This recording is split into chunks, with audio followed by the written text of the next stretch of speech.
প্রিয় দর্শক, সংবাদপত্রে বাংলাদেশ অনুষ্ঠান থেকে আমি রেজানুর রহমান আপনাদেরকে স্বাগত জানাচ্ছি। বিভিন্ন জাতীয় দৈনিকে প্রকাশিত খবরের বিশ্লেষণ নিয়ে আমাদের আজকের এই অনুষ্ঠানে অতিথি হিসেবে উপস্থিত আছেন দৈনিক সমকালের উপসম্পাদক, কবি, আমাদের অনেক প্রিয় মানুষ মাহবুব আজিজ। কেমন আছেন? ভালো। পত্রপত্রিকায় প্রকাশিত কয়েকটা গুরুত্বপূর্ণ শিরোনাম আপনাকে পড়ে শোনাই, তারপর আলোচনায় যেতে চাই। প্রথম আলো, চিকিৎসা সংকটে বন্যার্তরা, বন্যা পরিস্থিতি। সাফ অনূর্ধ্ব-20 চ্যাম্পিয়নশিপ, বাংলাদেশে যুবাদের হিমালয় জয়। আদালত চত্বরে আসামিদের উপর হামলা গ্রহণযোগ্য না, সাংবাদিকদের আইন উপদেষ্টা। জামায়াত ও ছাত্র শিবির নিষিদ্ধের আদেশ বাতিল হলো। দৈনিক যুগান্তর, নোয়াখালীতে পরিস্থিতি অপরিবর্তিত, বন্যার পানি কমলেও দুর্ভোগ পাহাড় সম। অবৈধ সম্পদের অনুসন্ধানে দুদক, প্লট, বাড়ি, জমির নেশায় গোটা পরিবার। দৈনিক সমকাল, পাচার অর্থ পুনরুদ্ধার, স্থানীয় সম্পদ জব্দের জোর চেষ্টা। ছাত্র জনতার অভ্যুত্থান ব্যর্থ হলে বাংলাদেশ আর বাংলাদেশ থাকবে না, আইন উপদেষ্টা বলেছেন। বাংলাদেশকে এভারেস্ট চূড়ায় তুললেন যুবারা। দৈনিক ইত্তেফাক, পাচারকৃত অর্থ ফেরত আনার কাজ শুরু। দ্রুত রাজনৈতিক দলের সঙ্গে সংলাপ করুন ফখরুল, ঢালাওভাবে মামলা না করার আহ্বান। কালের কণ্ঠের শিরোনাম, টাকা জোগাড়ের চ্যালেঞ্জে সরকার, আওয়ামী লীগকে নিষিদ্ধ করা সমীচীন হবে না, সচিবালয়ে ডক্টর আসিফ নজরুল। বাংলাদেশ প্রতিদিন, দুবারের বেশি প্রধানমন্ত্রী নয়, আত্মসাৎ লাখ কোটি টাকার বেশি, ঢালাওভাবে মামলায় বিপ্লব সুসংগত হবে না, ফখরুল। মানবজমিন, নজরদারিতে মালিকরা, বন্দরে আটকা 50 সাবেক এমপির বিলাসবহুল গাড়ি। আমাদের সময় শিরোনাম, বিচারের আশায় স্বজনরা, 17 বছরে গুমের শিকার 629 জন, বিচারপতি খায়রুলের বিরুদ্ধে জালিয়াতির মামলা। যায় দিন, বানভাসীদের নতুন লড়াই, ধৈর্য ধরতে হবে, 16 বছরের জঞ্জাল 16 দিনে মিটবে না, কানাডার নাগরিক টিভিকে সেনাপ্রধান জেনারেল ওয়াকরুজ্জামান। আজকের পত্রিকার শিরোনাম, বছরে ক্ষতি 15,000 কোটি টাকা, আদানির সঙ্গে অসম চুক্তি, এস আলমের সম্পত্তি কিনবেন না গভর্নর।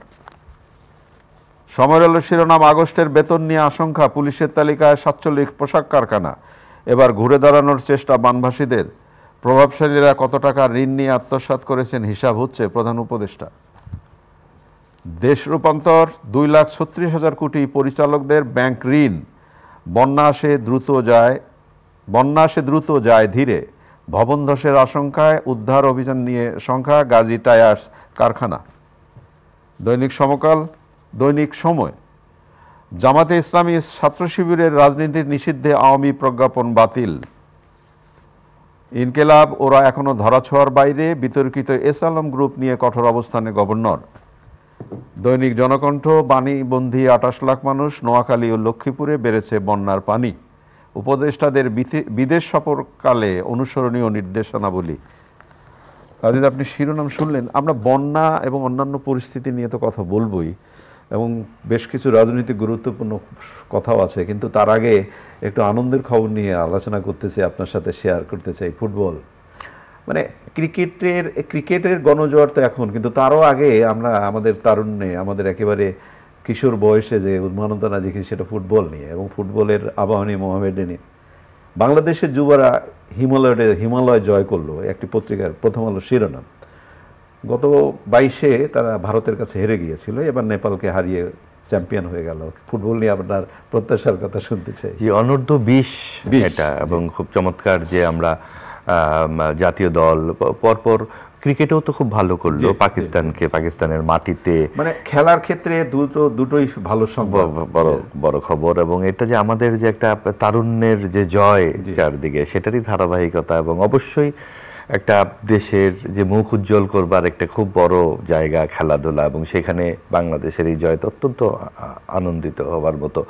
আপনার নিশ্চয়ই মনে আছে আপনি যেটা বললেন যে 80 দশকে 70 দশকে সেই উন্মাতাল সময় আবাহনী, মোহামেডান এবং দেশ দুভাগ হয়ে যেত, গ্যালারি দুভাগ হয়ে যেত।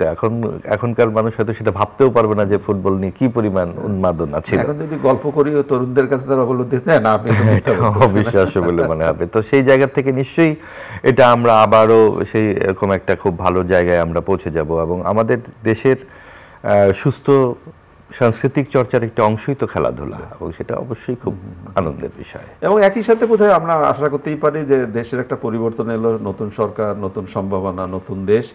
এই যে খেলাধুলা নিয়ে রাজনীতি হতো, রাজনীতির কারণে কিছু কিছু ঘটনা ঘটতো, সেটা বোধ করি আর আমরা সামনের দিকে দেখবো না। নিশ্চয়, আসলে মূল জায়গাটিতে যদি দুর্নীতি খুব বড়ভাবে থাবা মেলে, সেটা তো ডালপালা ছড়াবে, এবং তারই ধারাবাহিকতায় খেলাধুলায় ছিল। এবং অনেক দিন ধরে নানান রকম অভিযোগ আমরা শুনছিলাম, হয়তো অনেক কিছু সত্য, অনেক কিছু সত্য নয়। তবে যদি একটা স্বচ্ছতা থাকে, মূল জায়গাটিতে যদি স্বচ্ছতা থাকে, জবাবদিহিতা থাকে, তার ধারাবাহিকতা সব জায়গায় পড়বে। আপনি যেটা বললেন যে আমাদের ছাত্রছাত্রীরা যে আন্দোলনটা নিয়ে কাজ করলো, মেধার গুরুত্ব, সেই জায়গাতে মনে হয় সব জায়গাতেই মেধার গুরুত্বটা খুব জরুরি। অবশ্যই। বন্যা নিয়ে এই স্মরণকালের যে বন্যা আমরা এখন দেখলাম ফেনী এবং এই ফেনী অঞ্চলে, এখন অনেক দিন পরে ঢাকা বিশ্ববিদ্যালয়ের যে পরিবেশ যদি আপনি দেখেন যে মানুষ কতটা আন্তরিক মানুষের জন্যে, সেই জায়গাটা খুবই আমাদেরকে আনন্দ দেয় এবং অহংকারের জায়গা তৈরি করে। পত্রপত্রিকার খবর, প্রচার মাধ্যমের খবর যে নোয়াখালীর প্রত্যন্ত অঞ্চলে বন্যা আরও জেঁকে বসেছে, সেখানে ত্রাণ পৌঁছানো যাচ্ছে না, বিশেষ করে শিশুদের এবং চিকিৎসা ব্যবস্থা নিয়ে। তো সবার তো চেষ্টা চলছে, তারপরে কি মনে হয় আর কি করা যায়? না, এটা এবার যে ইতিবাচক দিক যেটা আপনি বললেন যে আমাদের দেশের সাধারণ নাগরিকেরা অনেক দিন পরে স্বতঃস্ফূর্তভাবে এগিয়ে এসছে, সাথে সাথে সরকারের যে উদ্যোগ সেটাও কিন্তু বেশ প্রশংসনীয়। আগে যেমন একটি দেখানো ব্যাপার ছিল, নানান রকম প্রগল্ভতা ছিল, হাঁটু পানি ভেঙে তোমাদের পাশে আমি এসেছি, সেই রকম গান বাজনার প্রয়োজন পড়েনি। বরং আমরা দেখছি যে খুব নিভৃতে প্রধান উপদেষ্টা অধ্যাপক ইউনূস যেভাবে নেতৃত্ব দিচ্ছেন এই বন্যার পুরো প্রক্রিয়াটি, যথেষ্ট পেশাদারিত্বের সঙ্গে এবং অত্যন্ত মানব কল্যাণমূলক পদক্ষেপগুলো একটি বড় অঙ্কের তহবিল তৈরি করবার কথা আমরা শুনেছি। আমরা দেখতে চাই যে কতখানি সুষ্ঠুভাবে ত্রাণ কার্যক্রমটা হয়। এখনই উচ্ছ্বসিত হবার মতো কিছু নাই, তবে যে প্রক্রিয়ায় চলছে, যেই পরিমিতি বোধ আমরা দেখতে পাচ্ছি এই পুরো কার্যক্রমে, সেটা যদি সামনেও অব্যাহত থাকে, অবশ্যই আমাদের মনে হয় যে কাজটি সুষ্ঠুভাবেই সম্পন্ন হবে। এবং আরেকটা ব্যাপার যেটা হয় যে গত অনুষ্ঠানে আমি বলেছি গতকালও, যে বন্যার পরে যে ক্ষতটা তৈরি হবে সেটাই কিন্তু আসল সংগ্রাম। বাড়িঘর ডুবে যাওয়া, স্কুল কলেজ নষ্ট হয়ে যাওয়া, বা ফসলের ক্ষেত নষ্ট হয়ে যাওয়া, এই যে বানভাসী মানুষদের পরবর্তী যে দুর্যোগ, সেই দুর্যোগের পাশে দাঁড়ানোটাই সবচেয়ে জরুরি। আমরা আশাবাদী হতে পারি, যেমন শ্বেতপত্রের কথা এসে গেছে, অর্থনৈতিক শ্বেতপত্র দেবপ্রিয় ভট্টাচার্যকে নিয়ে 12 সদস্যের একটি কমিটি তৈরি হয়েছে। তো যে এই কাজের প্রক্রিয়াগুলো সম্পর্কে তো আমাদের উপদেষ্টারা জানেন, তারা যদি এইভাবে চিহ্নিত করে একটা সময়সীমা পরিধি মেপে কাজগুলো করেন, আমরা তো আশাবাদী। আপনি যেমন আশাবাদীর কথা বললেন, গত কয়েকদিন ধরে এই যে গ্রেফতার মামলা, এটা নিয়ে জনমনে অনেক ধরনের প্রশ্ন দেখা দিয়েছে, যে একেবারে নিরীহ মানুষও তার বিরুদ্ধে মামলা হচ্ছে, মামলা নিয়ে নানা ধরনের কথা হচ্ছে। আজকে ফখরুল ইসলাম আলমগীর একটি খুব চমৎকার কথা বলেছেন তিনি, যে ঢালাও মানে আগে যাচাই করুন, ঢালাও মামলা হচ্ছে। উনি কিন্তু সংখ্যা প্রকাশ করেছেন এবং বেশ কয়েকজন বিশিষ্ট ব্যক্তি বলেছেন যে আপনাদের পত্রিকাতেই, ঢালাও মামলা আসামি ন্যায় বিচার ঝুঁকিতে। বিষয়টি বোধ করি খুব জরুরিভাবে দেখা দরকার, অত্যন্ত জরুরি। এবং সরকারের যেই সমস্যাটি দেখা যাচ্ছে, আমাদের মনে হয় যে ধরেন যে 3-4 স্তর বিশিষ্ট যেই প্রশাসন, সেটা কিন্তু ওই আওয়ামী লীগ প্রশাসনই রয়ে গেছে।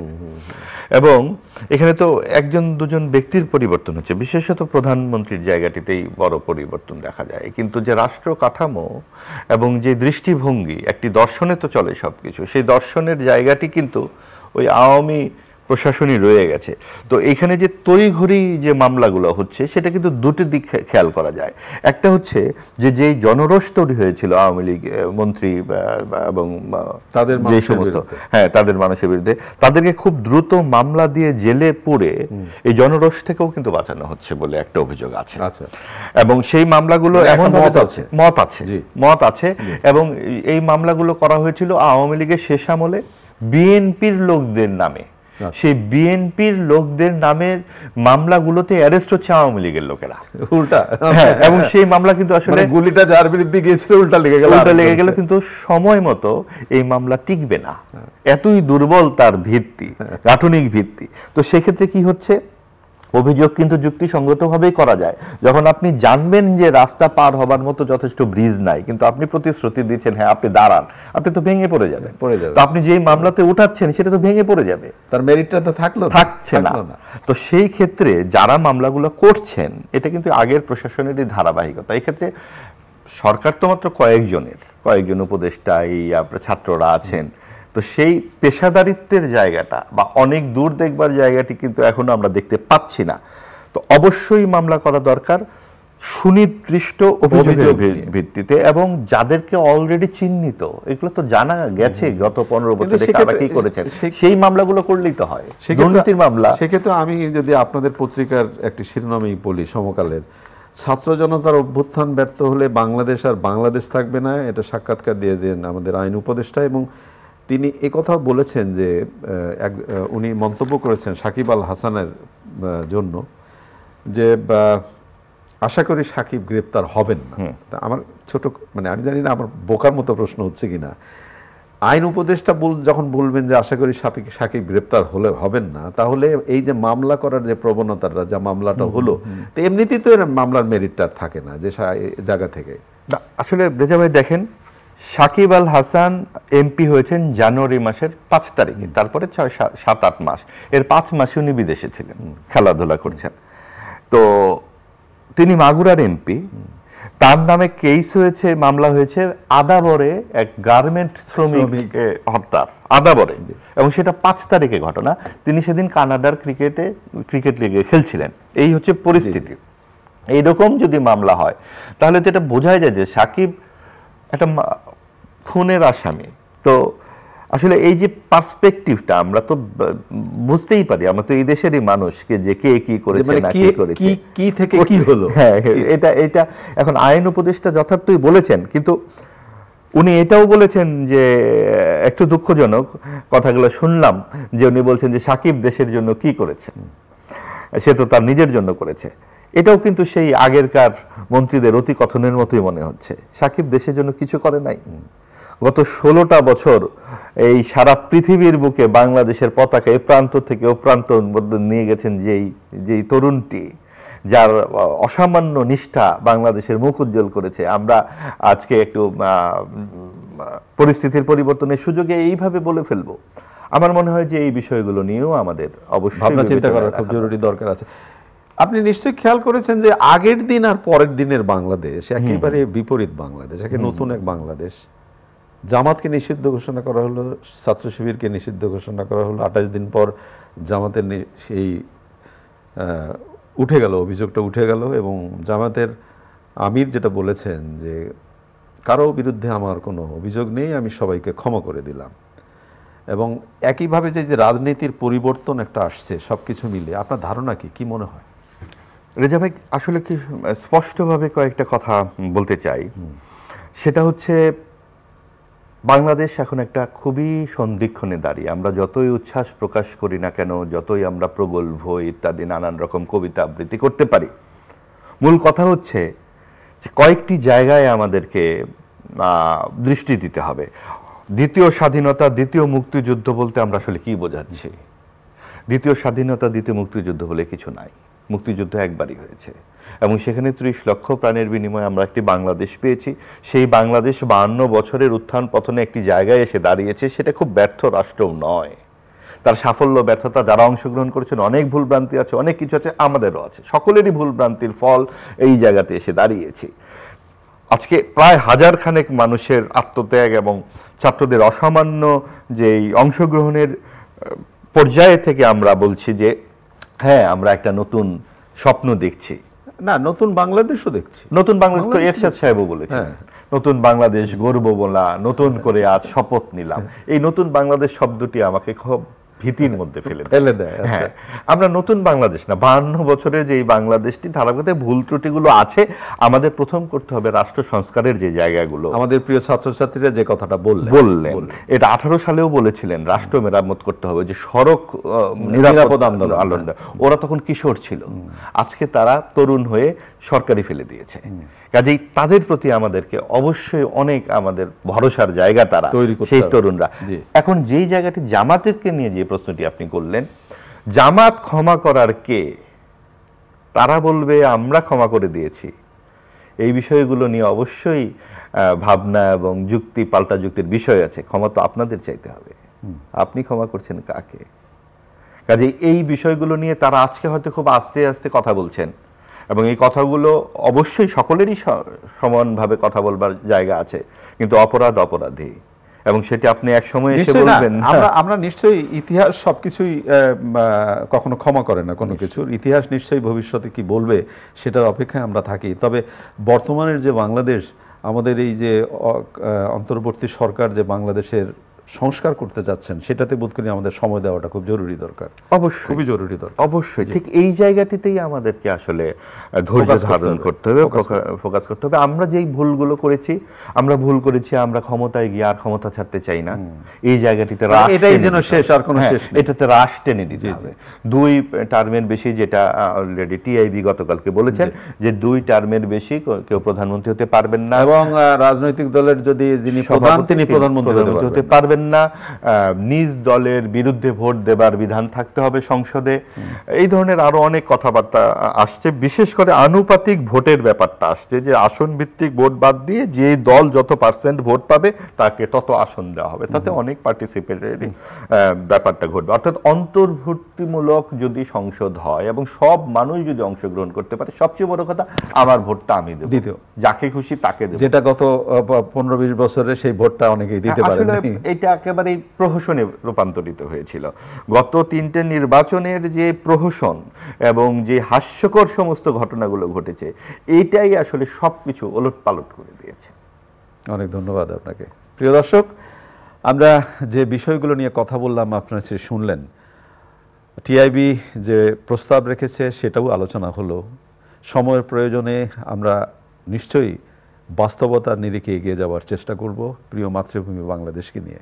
বন্যা কবলিত মানুষের পাশে দাঁড়ানোর যে অফুরান শক্তি আমরা দেখালাম, সেই শক্তি আমাদের সামনের দিকে এগিয়ে নিয়ে যাবে, এটি বিশ্বাস। আসুন যার যার জায়গা থেকে আমরা বন্যার্তদের পাশে দাঁড়াই। বন্যার পানি কমে যাওয়ার পরেই আসল ক্ষতটা দেখা দিবে, তখনই তাদের প্রতি আমাদের সাহায্যের হাতটা আরও বেশি করে বাড়ানো খুবই জরুরি। শুভকামনা থাকলো সবার জন্য। ভালো থাকবেন। খোদা হাফেজ।